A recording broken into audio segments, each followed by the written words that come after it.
आमदार अर्जुन खोतकर आणि भाजपचे नेते रावसाहेब दानवेंमधील मतभेद मिटल्याची घोषणा करण्यात आली आणि जालन्यामध्ये एका भूमिपूजन कार्यक्रमामध्ये अर्जुन खोतकर यांनी ही घोषणा केलेली आहे। आता आपल्याला वेगळं करण्याची ताकद कोणामध्ये सुद्धा नाही असं खोतकर यांनी यावेळी बोलताना घोषित केलं। तर जालन्याचा विकास महायुती म्हणून करू असं रावसाहेब दानवे यांनी म्हटलेलं आहे।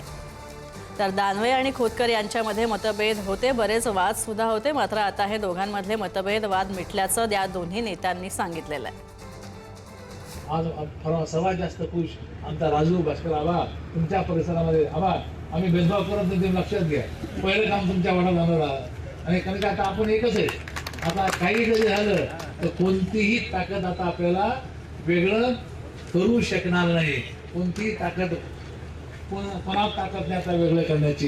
त्यामुळं कधी कधी राजकारणामध्ये मतभेद होत असतात, ठीक आहे, तो एक भूतकाळ आहे, तो निश्चितपणे आम्ही आता समजून घेतलेला आहे आणि त्यामुळं भविष्य काळामध्ये काही राजकीय काही होईल परंतु संबंधामध्ये कधीही दुरा आमच्या ठिकाणी येणार नाही।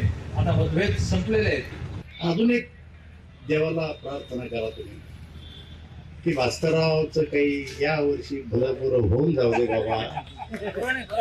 भलं ते म्हणण्याचा अर्थ आहे देव, पहिलं भलं नंतर बघू काय येतं। पण असं ठरलंय मी आणि भास्कररावनी एकनाथराव शिंदे साहेबांकडे जायचं आणि अर्जुनराव भास्करराव मी आणि अर्जुनराव जायचं असं आहे। ते बी आरतीत घ्या आणि त्यांची एकदा आरती करायची म्हणजे भास्करराव सुद्धा वेगांना सुसाट सुटतील असं मला वाटतं।